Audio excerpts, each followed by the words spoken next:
Hello everyone. Welcome to the class of discrete mathematical structures. Today I'll be teaching a topic in module 3, relations and functions, and the topic name is types of functions, properties of functions, Stirling's number of second kind. Myself, Dr. Madhura, Assistant Professor, Department of Mathematics, Sai Vidya Institute of Technology, Bengaluru. First, let us see the definitions for function. Suppose A and B are two non-empty sets, then a function or a mapping from A to B is a relation from A to B such that for each A in A, there exists a unique element B in B. It satisfies the condition that A comma B belongs to the function f. And we write this as b equal to f of a. So the definition for function says that for every a in the element in the set A, there exists a unique b.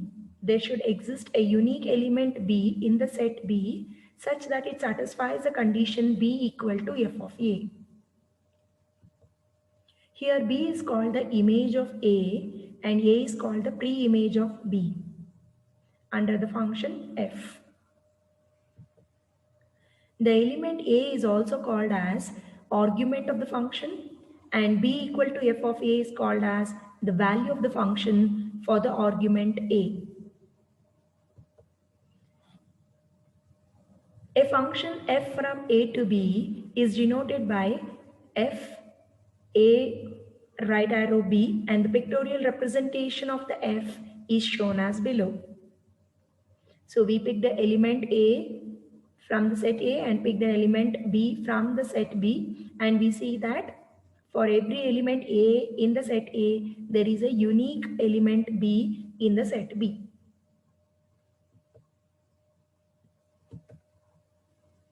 Every function is a relation, but a relation need not be a function. Because if R is a relation from A to B, then an element of A can be related to two different elements of B under R. Whereas under a function, an element of A can be related to only one element of B. So that is why the reason that every function can be a relation, but a relation need not be a function. For the function f from A to B, A is called the domain of f and B is called the codomain of f. The subset of B consisting of the images of all elements of A under f is called the range of f. So suppose we need to find out or write down the range of f, then it consists of the subset of B which has all the images of the elements of A under f, and it is usually denoted by f of A. Note,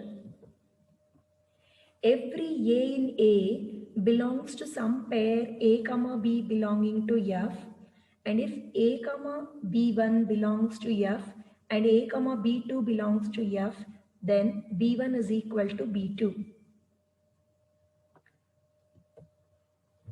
Any other element B belonging to set B need not have a pre-image in A under F.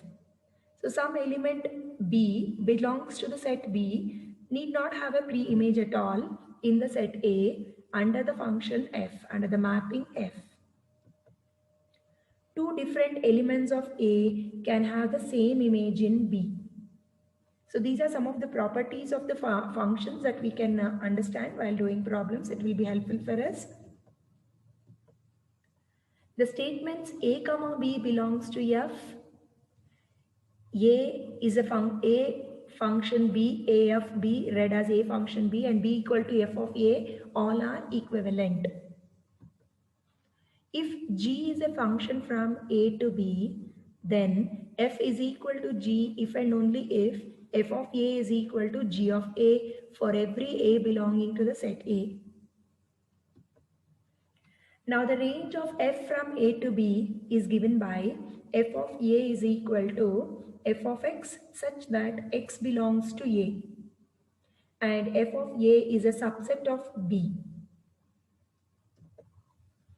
For f from a to b, if a1 is a subset of a and f of a1 is defined by f of a1 equal to f of x such that x belongs to a1, then f of a1 is a subset of f of a.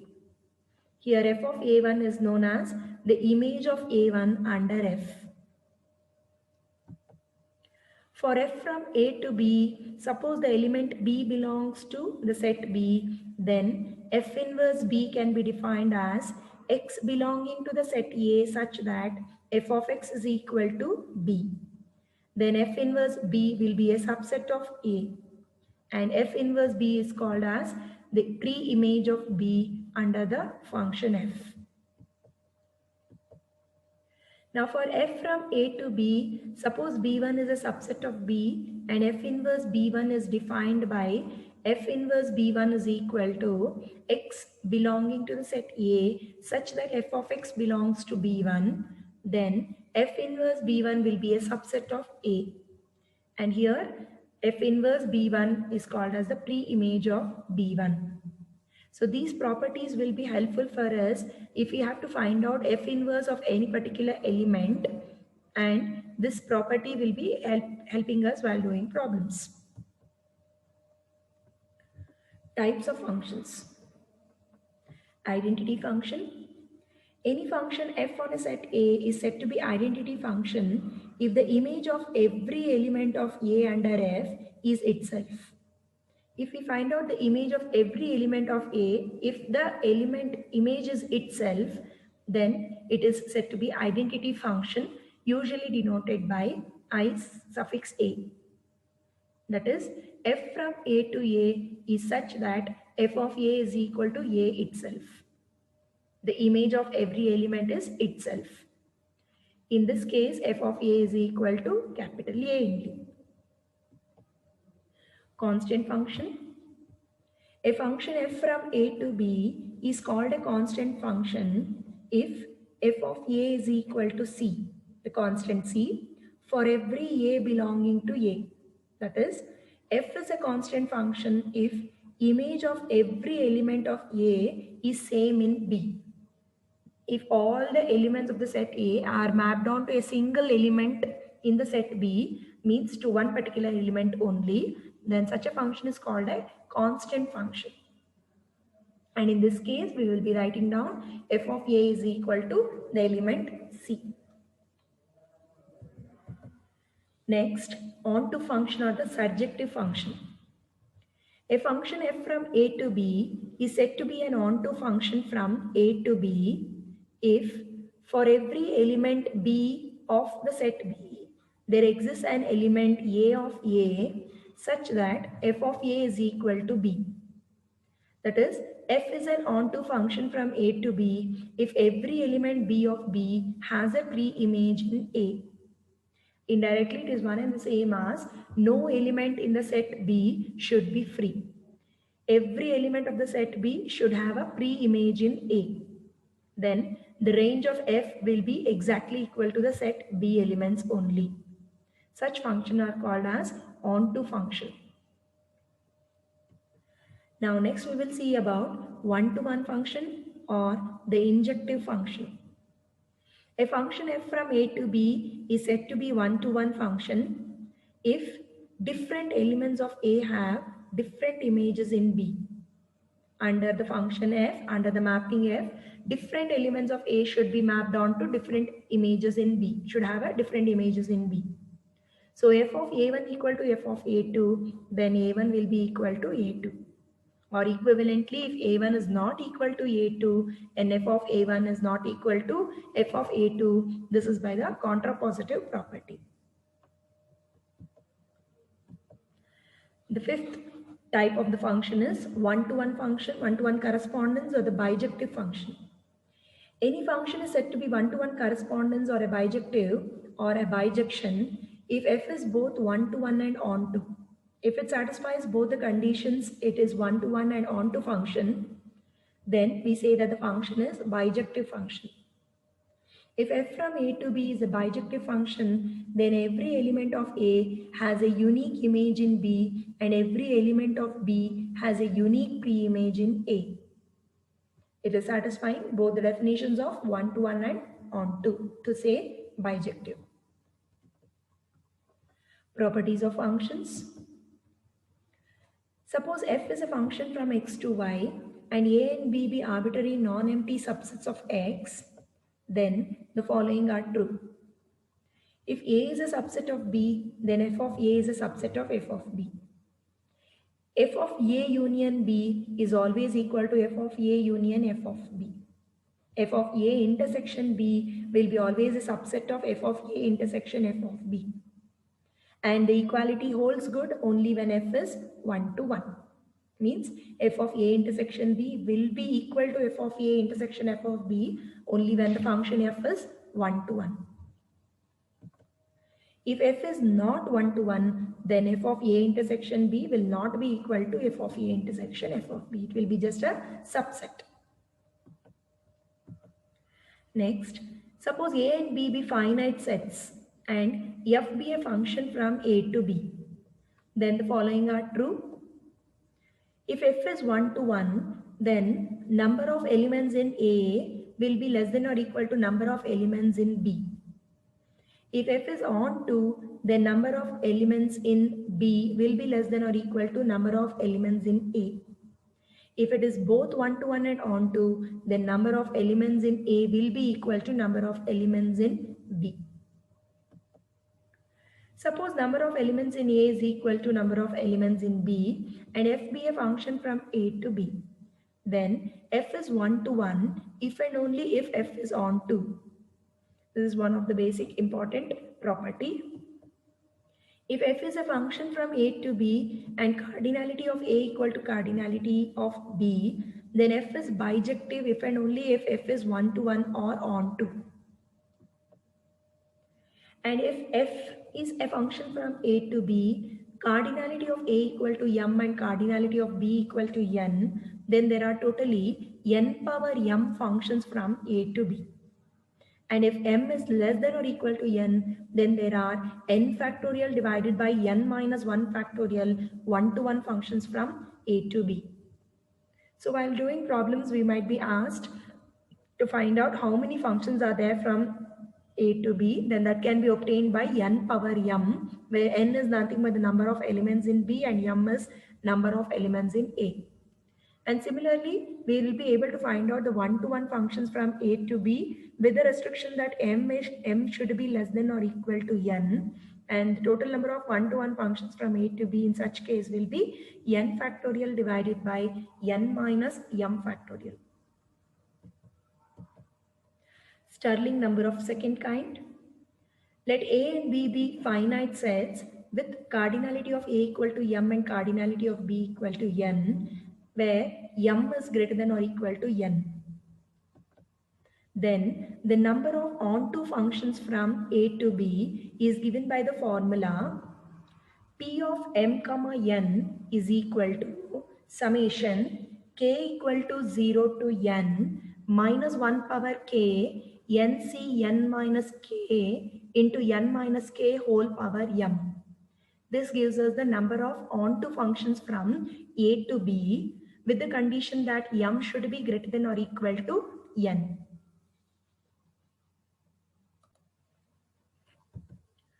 Now with p of m comma n given by the above formula, the number pmn by n factorial is called as the Stirling number of second kind, usually denoted by s of m comma n. Note, if m is less than n, then there are no onto functions from a to b. M should be greater than or equal to n to find out the number of onto functions from a to b. The number of possible ways to assign m distinct objects to n identical places or containers with no place or container left empty.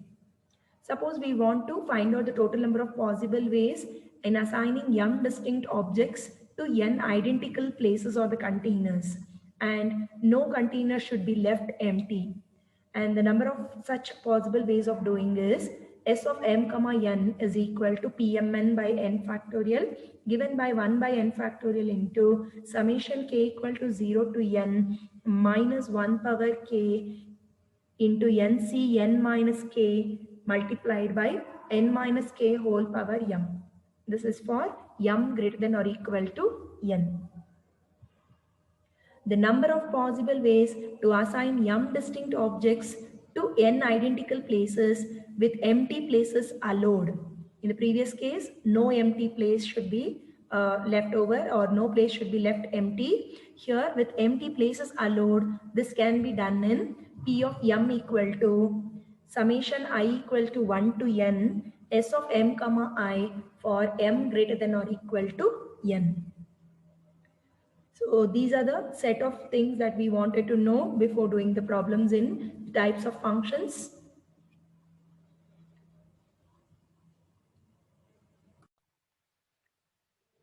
Let us see problems now.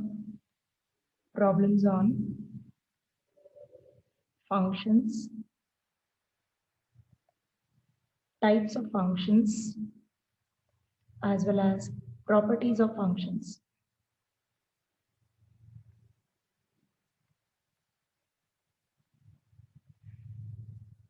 Problems on functions and types of functions, as well as we'll be seeing problems on properties of functions.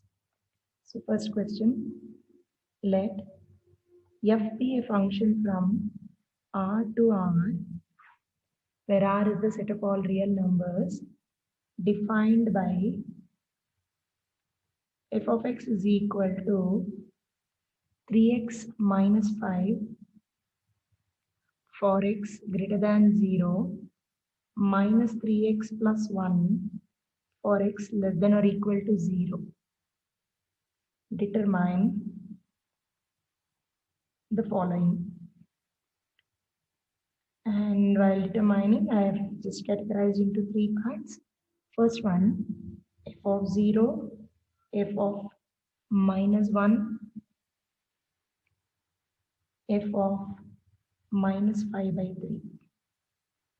Secondly, f inverse 0, f inverse 1, f inverse minus 3, f inverse minus 6. And third part of the problem, f inverse in the closed interval minus 5 comma 5.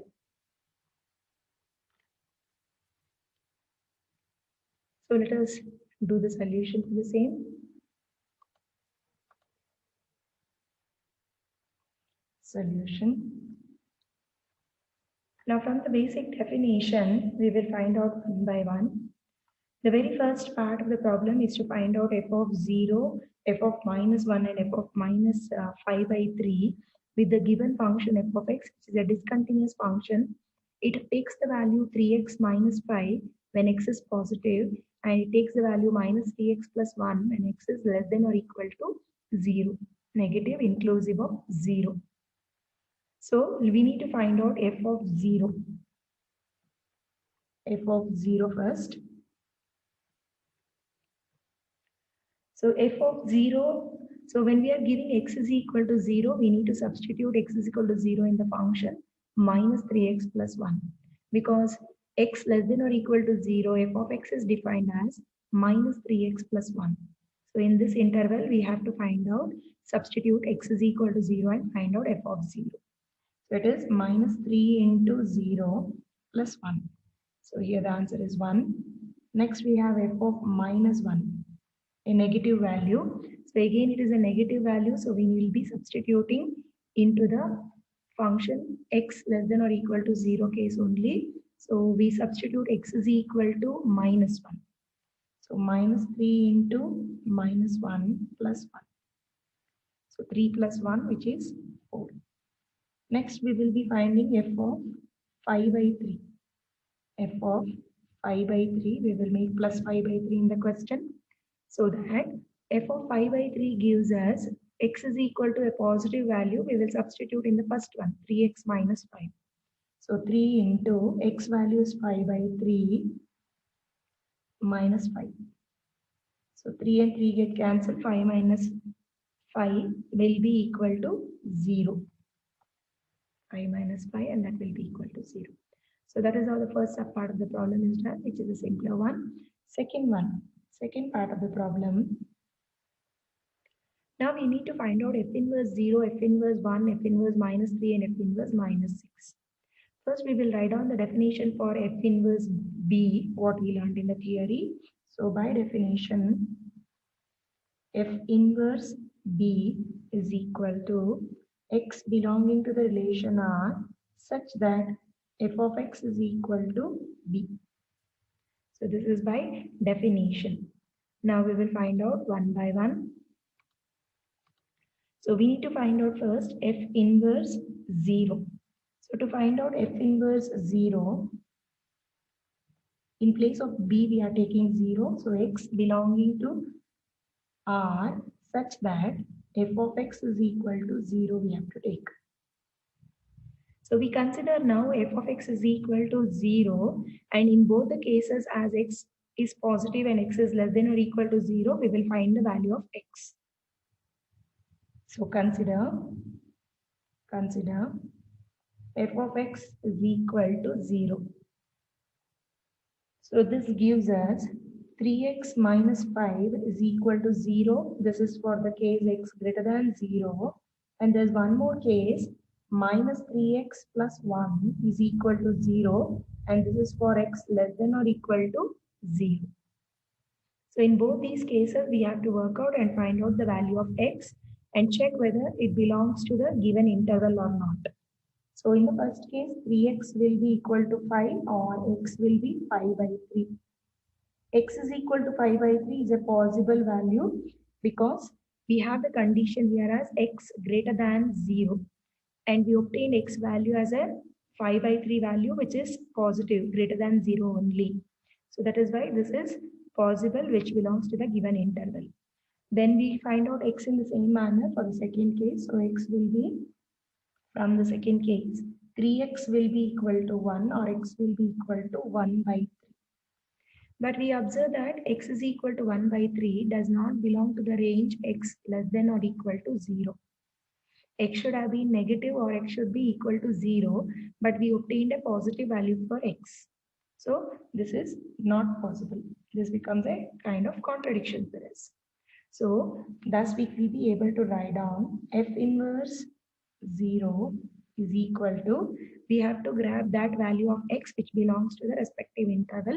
So f inverse of 0 will be equal to 5 by 3 only. 5 by 3. So this is how we did with the first one, that is f inverse 0. Now we will, in the same manner, we will move on to f inverse 1. F inverse 1 we will do. So from the definition again, f inverse 1 will be equal to x belonging to set of real numbers R such that f of x is equal to 1. Such that f of x will be equal to 1. So again now we consider f of x is equal to 1 and take the two different cases equated to 1. Check which value or values of x belong to the interval. So way of doing remains the same. Consider f of x is equal to 1. In the first case, it is 3x minus 5 is equal to 1. Here x should be positive. And in the second case, it should be minus 3x plus 1 equal to 1. And in this case, x should be less than or equal to 0. So let us check that whether it is satisfying or not. So from the first one, it becomes 3x minus 5 is equal to 1.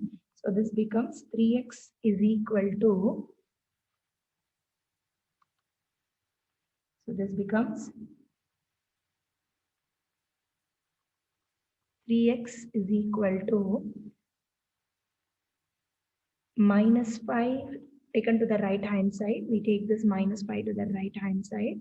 So we get 3x is equal to 6.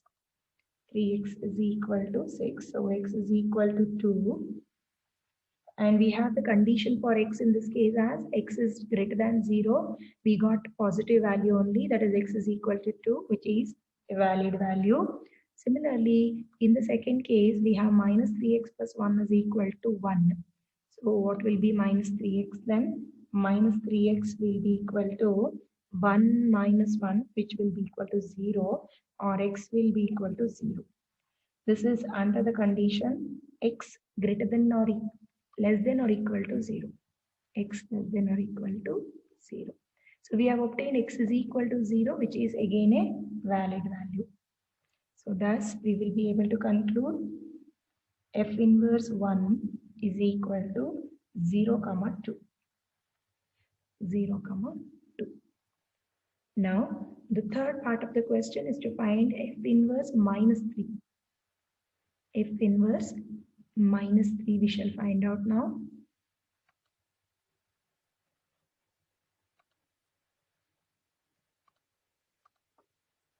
So to find f inverse minus 3, again from the definition, this will be the set of values of x belonging to the set of real numbers are such that f of x is equal to minus 3.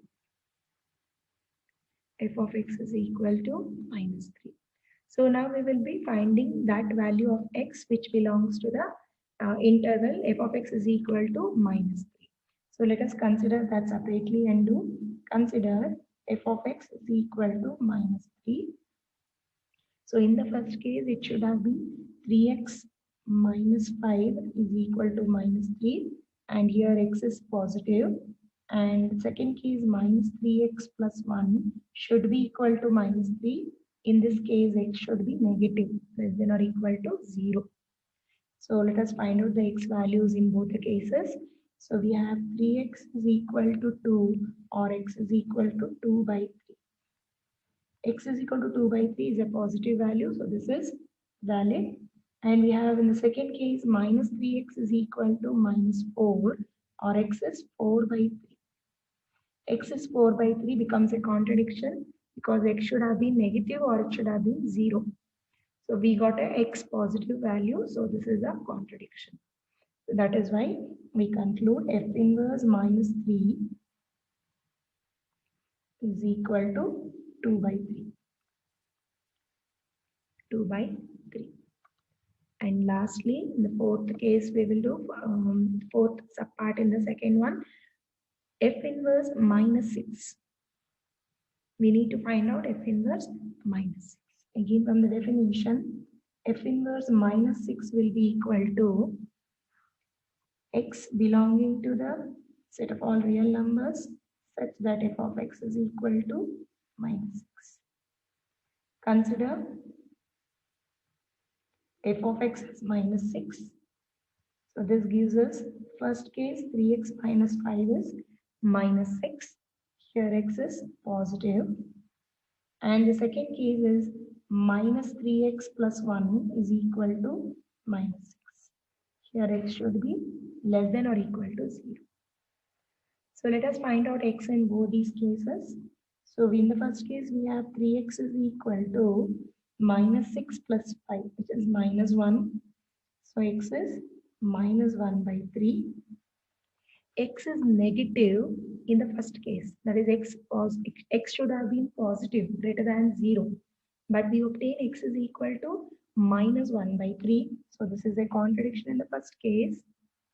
Similarly, in the second one, if we find out minus 3x will be minus 7, or x will be 7 by 3. Again, this becomes a contradiction because x should have been negative or 0, but we got a positive value. So both these x values does not belong to the actual range, and hence we will be concluding f inverse of minus 6 is a null set and empty set. So this was the second subcase for us. In the second subcase, we dealt with 4 different cases, finding f inverse 0, f inverse 1, and then f inverse minus 3, f inverse minus 6. Now, the third part of the problem, or the last part of the problem, is to find f inverse of the closed interval minus pi comma phi. So let us begin with this problem. Again, from this definition itself, we will be writing it down.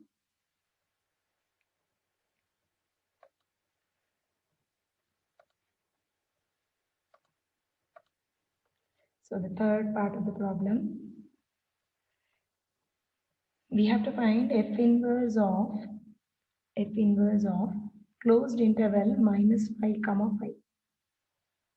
So this can be written as, from the definition, x belonging to the set of real numbers such that f of x belongs to this closed interval minus pi comma phi.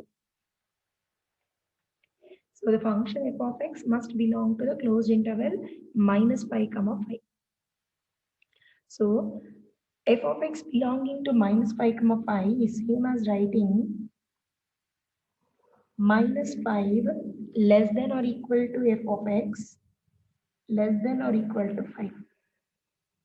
So f of x belongs to any closed interval minus pi comma phi is same as reading f of x lies between minus pi and plus pi.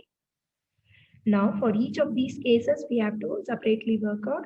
We have two discontinuous functions given for us, that is f of x takes the value 3x minus 5 and f of x takes the value minus 3x plus 1.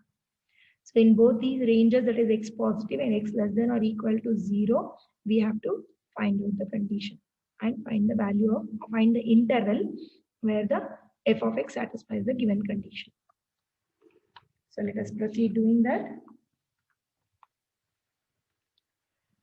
For f of x is equal to 3x minus 5 and here x is greater than 0.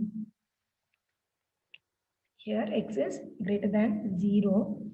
We will take f of x lies between minus 5 to 5. It is a condition, no? F of x lies between minus 5 to 5. So let us take this f of x between minus 5 and plus 5. So we have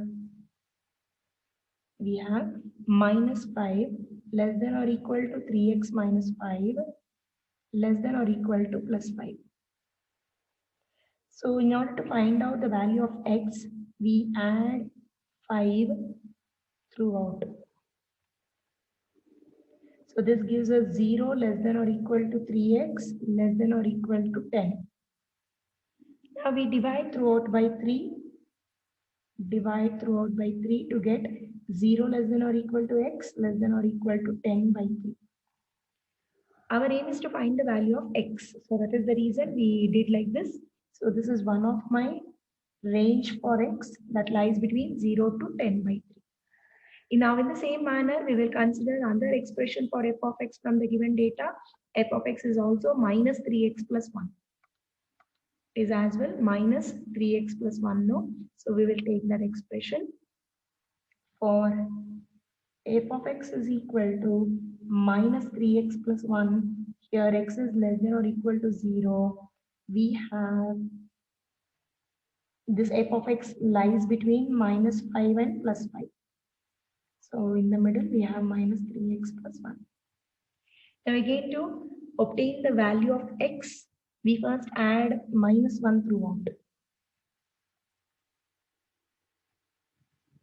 So how will we decide that is looking into the expression here minus 3x plus 1. So I have plus 1. So first I will need to get rid of that. So we add minus 1 throughout. Then we divide by minus 3.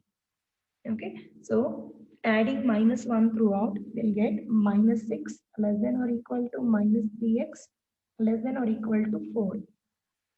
Now divide by 3. First we divide by 3. So minus 2 less than or equal to minus x less than or equal to 4 by 3. 4 by 3. Now throughout when we multiply by minus 1, when we throughout multiply by minus 1, inequality changes.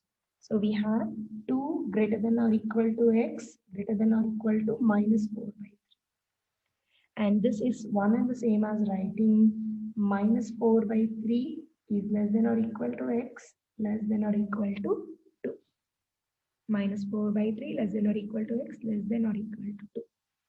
So this is another range of x that we have. Now let us club these two and obtain the answer. So we have combining f inverse of minus 5 comma 5, the closed interval minus 5 comma 5 is equal to,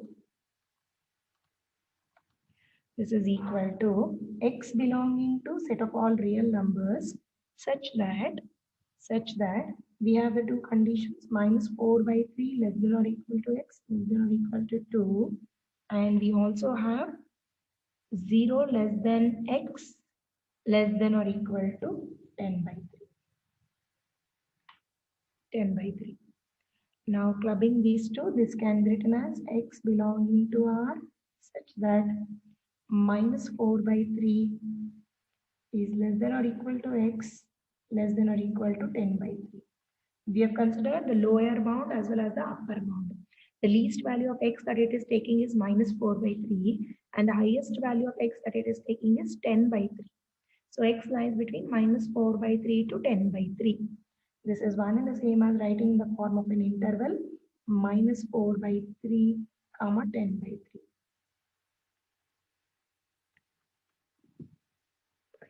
So this is how we find out and obtain the different values, different function values or the inverse function values from the definition.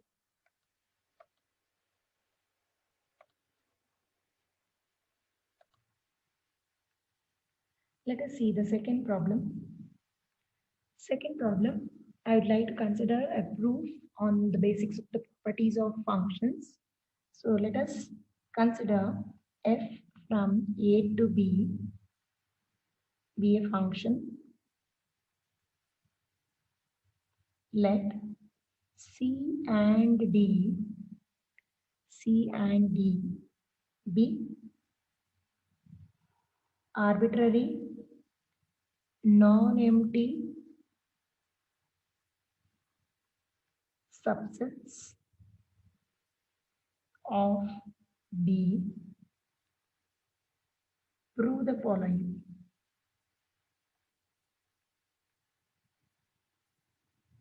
Prove the following. First one, F inverse of C union D equal to F inverse C union F inverse D. Second one, F inverse C intersection D equal to F inverse C intersection F inverse D. And thirdly, F inverse C complement is equal to F inverse C, the whole complement. The whole complement. So this is a kind of standard proof for us. Let us prove the resultant one by one. First one, we take any x belonging to the set A. So we'll be able to take that element x belong to LHS. We take the element x belong to LHS and we try to prove that element belong to RHS. So this element x, if it belongs to LHS and it belongs to RHS, then we will be able to say that LHS is equal to RHS. So we take the element as x belonging to the set A.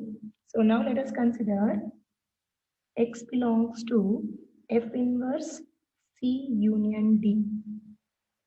So this implies by f of x belongs to C union D. Now f of x belongs to C union D means f of x belongs to C or f of x belongs to D. F of x belongs to C union D gives us f of x belongs to C, or union stands for or, f of x belongs to D. Now this can be written as x belongs to F inverse C or x belongs to F inverse D. So either x belongs to F inverse C or x belongs to F inverse D by taking inverse throughout. Now we can club these two or combine these two and write it down as X belongs to F inverse C union F inverse D. Or is removed and written in the form of union. So we observe that we started with X belong to LHS and we have arrived at X belongs to RHS of the given function. So thus we will be able to conclude LHS is equal to RHS in the first case. So therefore, F inverse C union D is equal to F inverse C union F inverse D. So that's how we work the first part of the problem. Now, secondly, in the same way, we will prove for the intersection. So we take that element X belong to intersection of the LHS and prove the RHS. So X belongs to F inverse C intersection B. This implies and implies by F of X belongs to C intersection D. So this is one and the same as writing F of X belongs to C and F of X belongs to D. There is intersection in the middle, that is why we have written and. So this is one and the same as writing X belongs to F inverse C and X belongs to F inverse D. And this in turn is one and the same as writing X belongs to F inverse C intersection F inverse D. And stands for intersection, and we have combined these two. X belongs to F inverse C and X belongs to F inverse D. So the element X belongs to the intersection of those two inverses. So we started with X belongs to LHS and we have arrived at X belongs to the RHS. So thus we will be able to conclude X belongs to, and LHS is equal to RHS. We can write down now.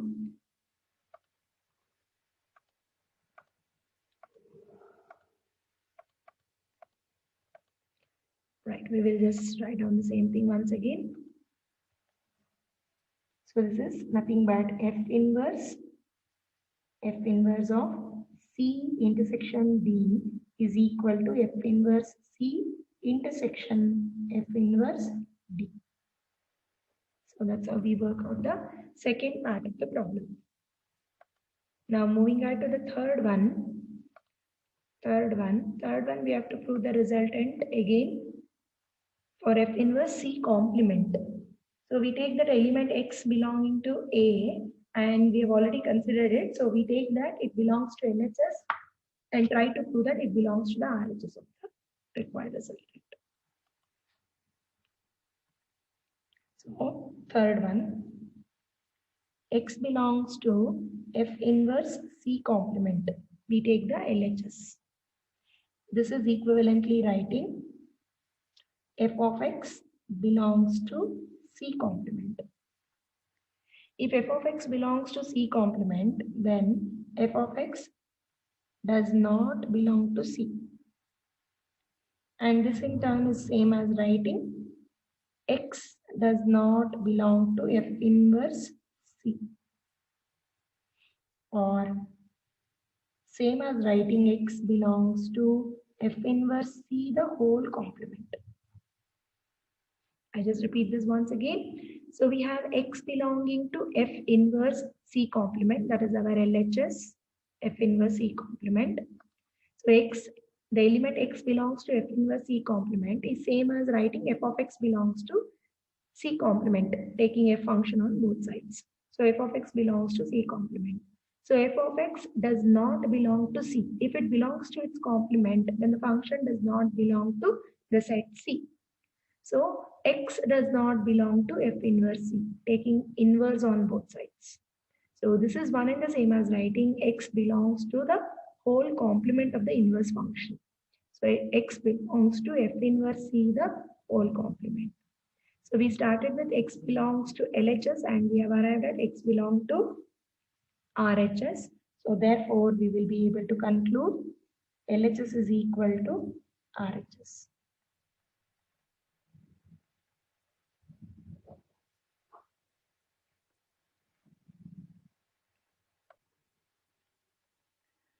Now the third problem. If there are 60 one-to-one functions, if there are 60 one-to-one functions from A to B and cardinality of A is equal to 3, then find cardinality of B. Find cardinality of B. So let us recall from the theory that number of one-to-one functions from A to B is given by n factorial divided by n minus m factorial, where n is the number of elements in the set B and m is the number of elements in the set A. So we'll first write on the same thing. Number of one-to-one functions from A to B is given by n factorial divided by n minus m factorial. n minus m factorial, where m equal to cardinality of A and n equal to cardinality of B. Now what is given from the data? From the data, this value of one-to-one functions from A to B is given because there are 60 one-to-one functions. So n factorial divided by n minus m factorial is given. This value is equal to 60 for us. And m value is also known from the data, that is cardinality of A equal to 3. We have to find the cardinality of B. So let us do it from the data.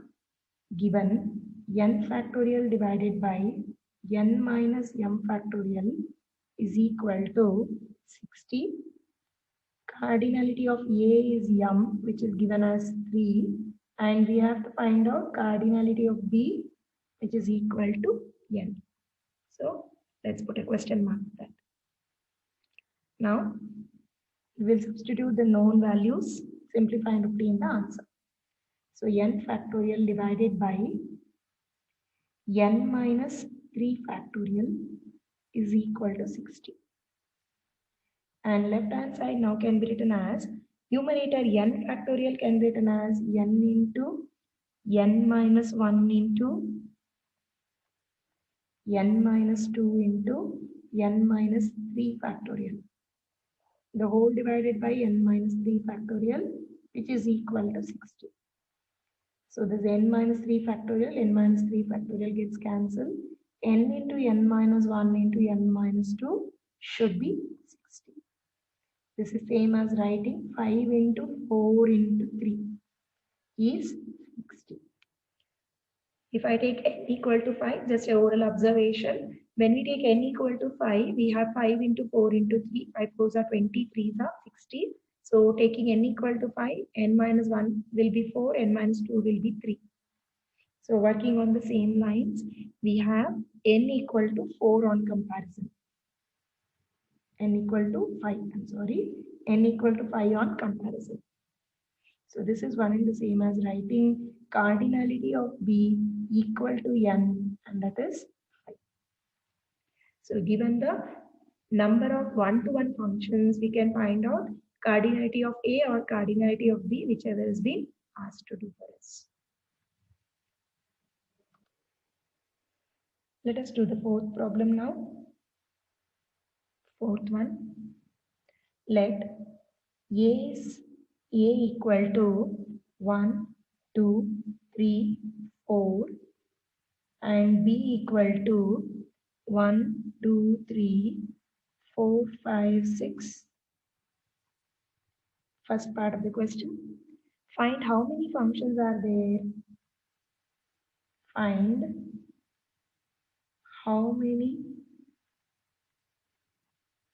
functions are there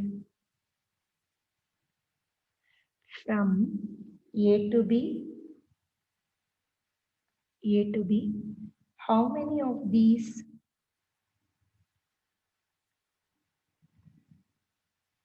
How many of these are 1 to 1? How many are on to?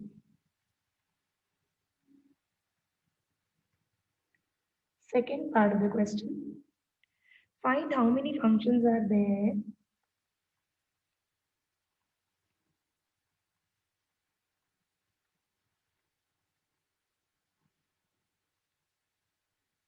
find how many functions are there from B to A. How many of these are 1 to 1?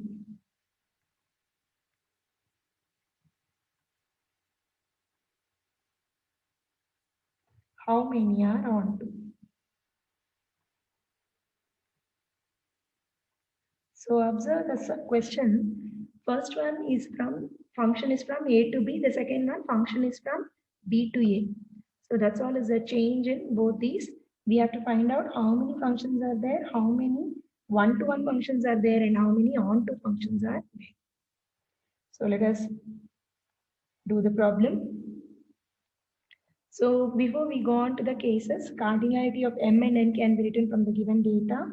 So given cardinality of A equal to 4. There are 4 elements in A, and cardinality of B equal to 6. There are 6 elements in B.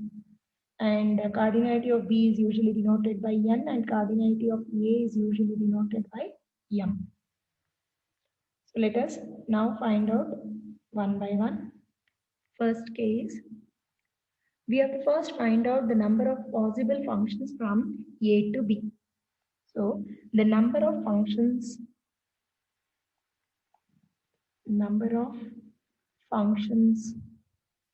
from A to B is given by n power m, which is equal to 6 power 4. 6 power 4, which is 1296. So we recall the formula for number of functions from A to B. So if we have to find out number of functions from A to B, it is given by n power m. It is cardinality of B power cardinality of A. We are finding from A to B. So n power m first. So 1226 is the answer for the first case. Then continuation of the question says how many of these are 1 to 1 and how many are on to. So first we will find out number of 1 to 1 functions from A to B. So number of 1 to 1 functions from A to B for m less than or equal to n is given by n factorial divided by n minus m factorial. We substitute n and m and obtain the answer. Okay, so below that you can write down the number of 1 to 1 functions. The number of 1 to 1 functions from A to B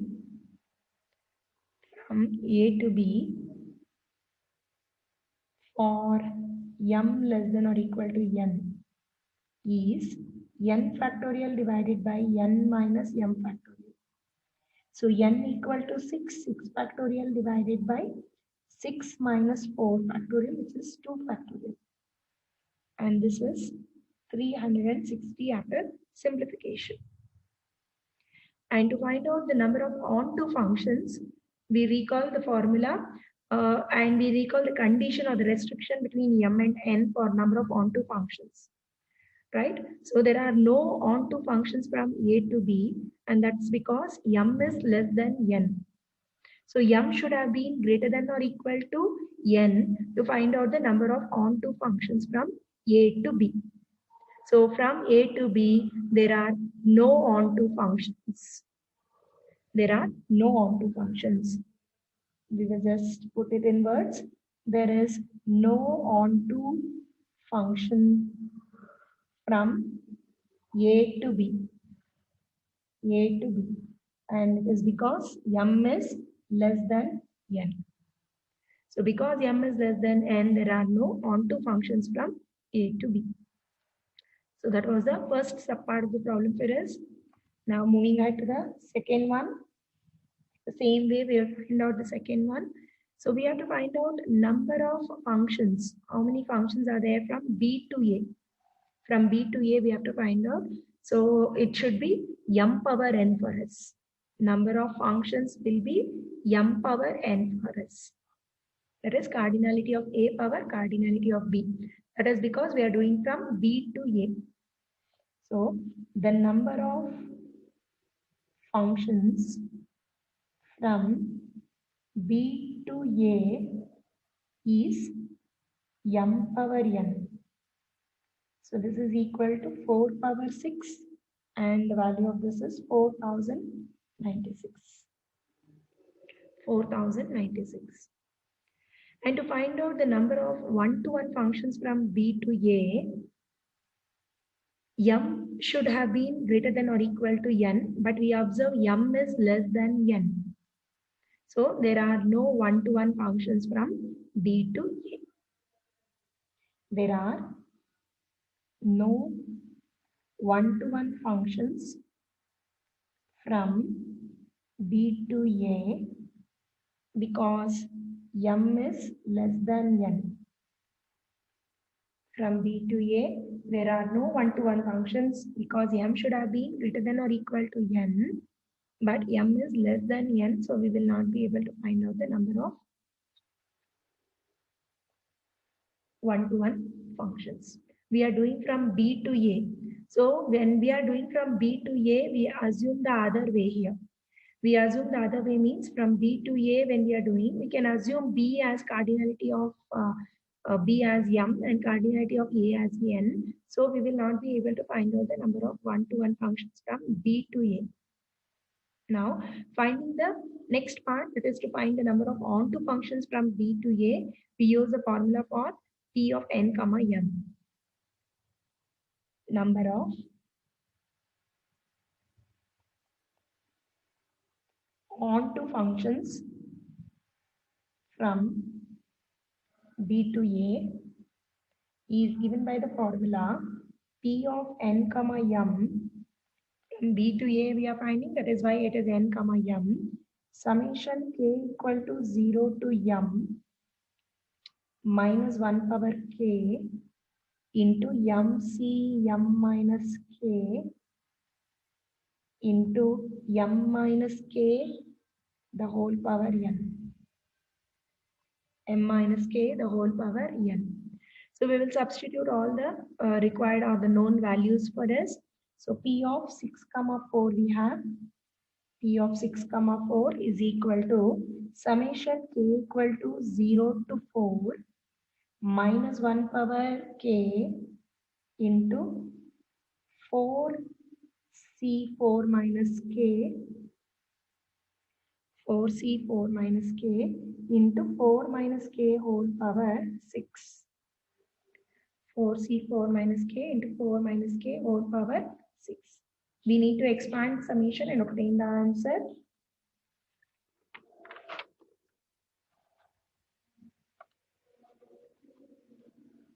So let us expand the summation. We have P of 6 comma 4 is equal to 4c4 into 4 power 6 minus 4c3 into 3 power 6 plus 4c2 into 2 power 6 minus 4c1 into 1 power 6. We are using or expanding the value, taking k equal to 0 to 4. 0, 1, 2, 3, 4 it takes. Now simplifying this summation, we obtain the answer as 1560. So these are the number of onto functions from B to A.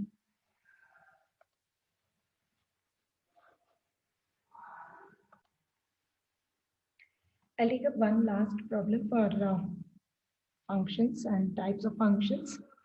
Let f comma g be functions from z plus to z plus, where z plus represents the set of all positive integers, where x belongs to z plus, f of x is equal to x plus 1, g of x is equal to G of x is equal to maximum of 1 comma x minus 1. The questions are something like this. What is the range of f? What is the range of f? Is f 1 to 1? Thirdly, is f on to? Fourth one, what is the range of G? Fifth one, is G 1 to 1? Sixth one, is G on to? So these are the different varieties that we have to do for the given function f and g. And f and g both are defined from z plus to z plus, that is set of all positive integers to set of all positive integers. We take any element x belongs to set of positive integers and we do the problem. So this is fifth question for us. Let us do the solution.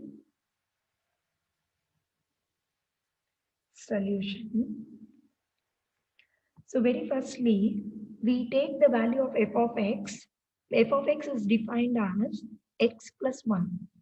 So very firstmost part, I will do it for the function f and do the first three subparts. That is a range of f and is it f 1 to 1, is f on to. So those three things I will do first. So to understand or analyze the problem, we will draw the pictorial diagram of the same. I'll be representing the pictorial format of the given function. So this is f function for us and g function, f and g.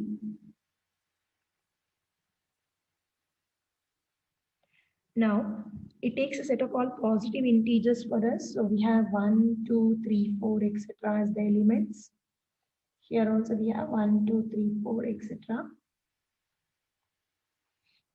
as the elements. So f of x is defined as x plus 1. So when x is equal to 1, f of x will be equal to 2. When x is equal to the next value, that is 2, f of x will be equal to 2 plus 1, which is 3.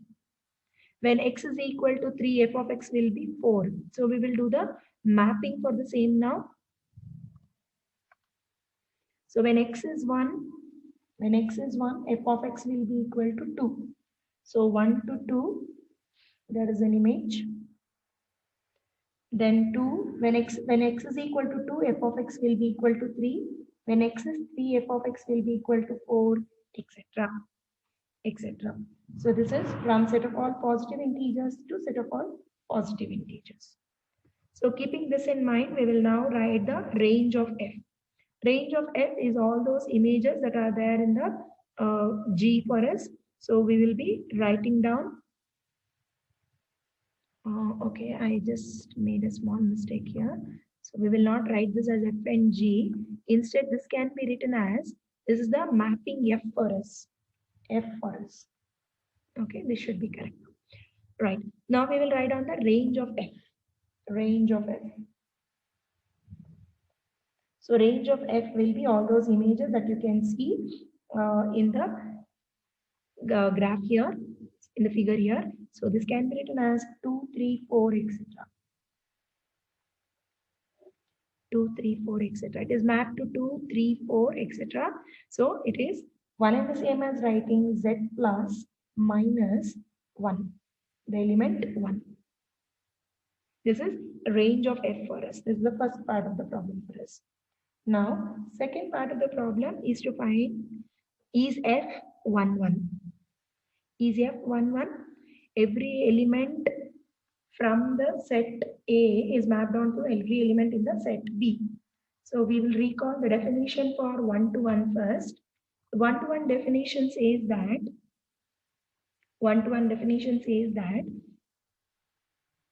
different elements of the set A have different images in the set B under the function F. So different elements, that is 1, 2, 3, 4, etc., have different images in the set B under the function F. And that has been observed here. So we can conclude F is 1 to 1. Third one. The question is F onto? F is not onto because we observe F inverse 1 does not exist. There is no image for 1. There is no pre-image for 1. So F inverse 1 does not exist and hence F is not onto. F is not onto because F inverse 1 does not exist. Every element, we'll recall the definition for onto. Every element B of B has a pre-image in A. Every element B of the set B should have a pre-image in A. But we observe that there is no pre-image for the element 1 existing in the set B. So that is why F is not onto. F is not onto. Now in the same manner, we have to do it for the G function. G function, how is the function G defined? It is defined as maximum of 1 comma x minus 1. Maximum of 1 comma x minus 1. We'll draw the pictorial diagram for the same and proceed in the same manner.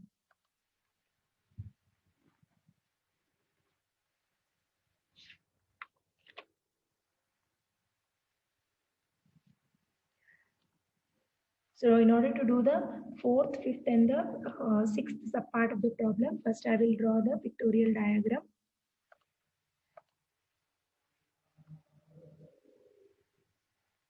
We'll assume this is set A and the other one as set B for us.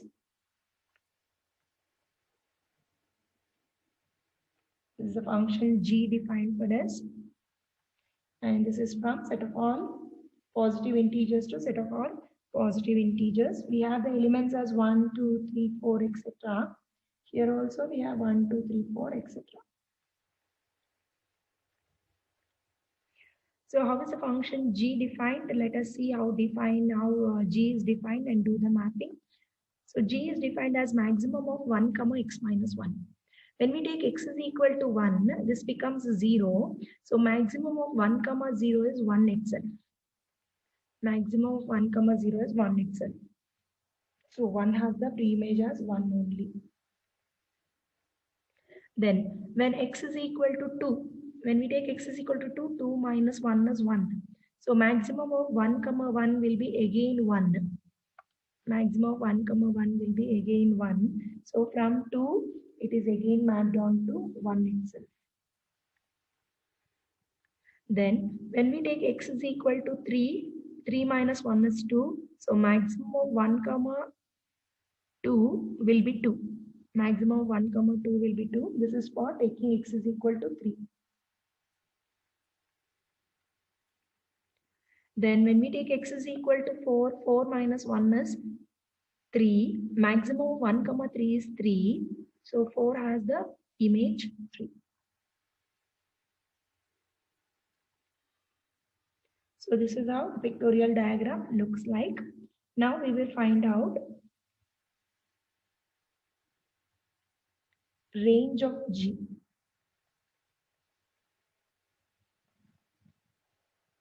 Range of G. Range of G, if you observe, it is all those elements in the set B that you have to write down. So which is nothing but 1, 2, 3, etc. Same as writing Z plus. Same as writing Z plus. Then the fifth part of the problem to check whether G is 1 to 1. G is not 1 to 1 because two elements 1 comma 2 under G are mapped to 1 only. Two elements 1 comma 2 under G are mapped to 1 only in the set B. So that is why G is not 1 to 1.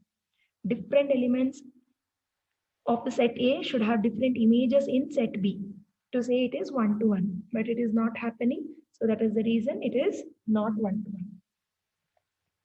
G is not 1 to 1 because two elements 1 comma 2 under G are mapped to 1.